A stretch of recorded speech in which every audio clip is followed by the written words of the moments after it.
You know, this has been a very turbulent time for real estate.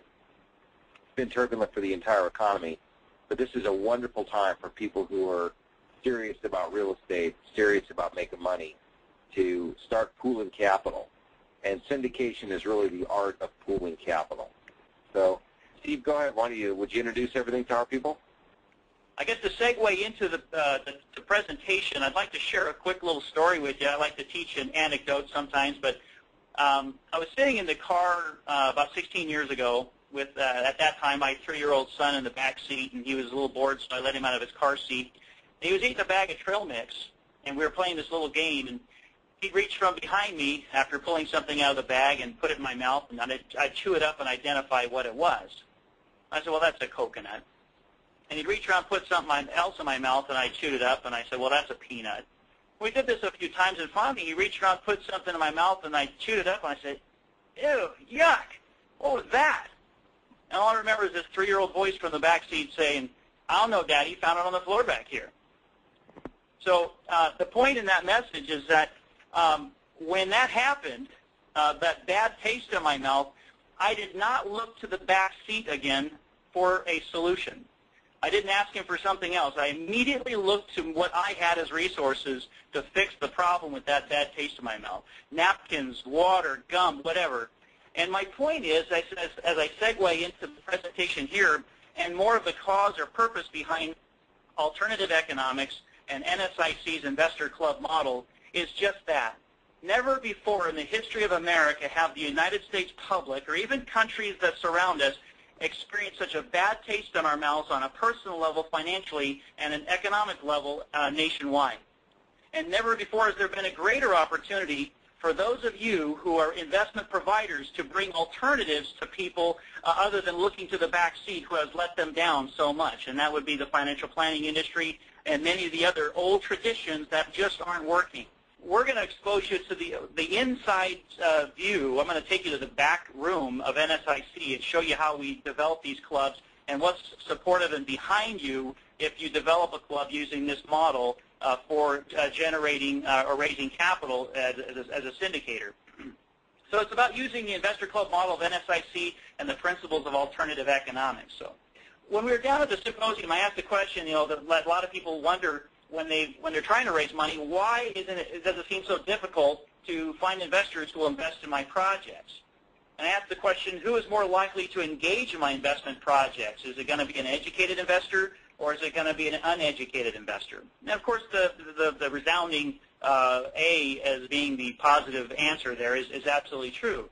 So why isn't finding educated investors and putting my opportunity in front of them enough? Well, it could be A, I don't have access to a big enough list of educated investors, which is, I think, how most of us as syndicators think of it, or I don't have a relationship built with many of them, or in fact, maybe any of them. Now, who has this relationship with these educated, engaging investors? And we kind of touched on that briefly. The person who presents their opportunity first, or is it truly the person who took the time to provide the person with or lead them to the education that gave them enough confidence and motivation to engage in the opportunity? And everybody agrees it's B. So here's the challenge. Okay, so most Americans have what we call investor atrophy. And they got this hand up toward investment providers saying, no, I don't trust anything right now. I'm just going to stay still and do nothing.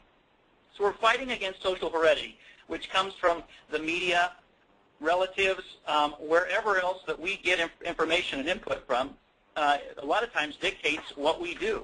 And what we've got to do somehow is we've got to break that social heredity that's out there, and I'm going to walk you through a process on how we do that through the Investor Club model at NSIC. Now, one of the options that you can take, as I mentioned there, is you can do so much due diligence and research justifying your deal as absolutely trustworthy and a financial solution for the individuals you're trying to get to invest in the program with you. But unfortunately, even if you provided that kind of irrefutable evidence that it is the deal of the lifetime, you still have to sway them one at a time, usually, unless you have a format in which you can do it in a group setting. And, of course, the club program generates that format for you to manage it. The other option is to use human leverage, and that's what I mentioned by using the club format. is not having to do it yourself, and here's what we mean by that. In order to be able to employ human leverage, you must create and tap into an existing macro social network whereby the social heredity of new people coming in is changed by the influence of the aggregate, in other words, all the other people in the club, other than just yourself. And in this way, what you're doing is if you create a club that's surrounding an education program that empowers people to think differently, when you bring new people into it, their mentality, because of the new social heredity you've introduced them to, changes, and you can convert somebody from an atrophy position, or even whether they didn't even know that they could be an investor, and you can turn somebody that's not an investor into one. So how do you do this? Well, the first thing you've got to do is you've got to attract, organize, train, and incentivize quality people with the skills and the desire to carry out a system that will establish such a social network structure. And that's the model that I'm going to describe to you tonight in much greater detail. This system, and this is really important, you guys, because if you don't follow this process, you've just created another job for yourself, and I don't think anybody on this call is looking for another job. The first thing that has to be done is that you have to generate repeated processes that can be done over and over again. That way you're not having to retrain or create a new wheel with every meeting, with every time you talk to somebody, or every time somebody is talked to about your club. What you do, those systems that are going to be repeated, those processes need to be duplicatable. Anybody can do them.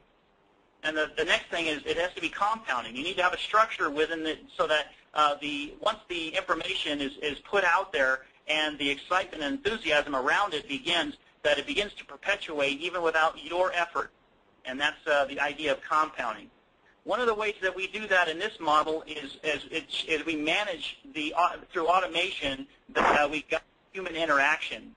And I'll explain that as we go along, as I explain the automated system that's behind this that supports you as a club leader, so that you're notified and you're reminded when people are at different stages in the process of development as an investor. And here's probably the most important that we've done that I think has been the most critical aspect of why we have succeeded in drawing people, not just active investors who gather together and are trying to pitch each other their opportunities once a month, but passive investors, people that have money, people that are looking for opportunities that are non-traditional because they've been educated to look for those, and educated by people with the knowledge of people like Joel, who completed a 3-webinar series for us to educate our investors as what to look for in your opportunities. And so these investors are prepared and they're looking and they have resources. So we're attracting passive investors into these clubs. But the most important thing that attracts them is the cause, the purpose, and the message behind the education. You see, every investor, as you know, wants to get involved with investments because of selfish reasons, what it'll do for them. And that's what they want to know. But once they get involved, they want to know that what they're doing has a greater purpose than just themselves, so they don't feel guilty or they don't feel selfish. So there has to be a greater cause or a purpose behind it. And I truly believe as you look more deeper into the concepts of alternative economics and the process of this whole National Strategic Investor Organization, that truly we can make a difference. This society needs the alternatives that you're providing. And we can make that kind of a difference because, quite frankly, I gave a lot more illustration at the Vegas event explaining with original source documentation why this economy is in a heap of trouble if the American public do not learn the alternatives that you provide. So with that said, NSIC does a couple of simple things. It's just a company. It's an education company. What it's done is it has provided the resources and education information available to people that draw them together into an investor group and organizes that macro social network. And then the cause or the mission that exists there and the education that glues it all together is what I call alternative economics, being the solution to the failing financial plan in America and truly the remedy for our dying economy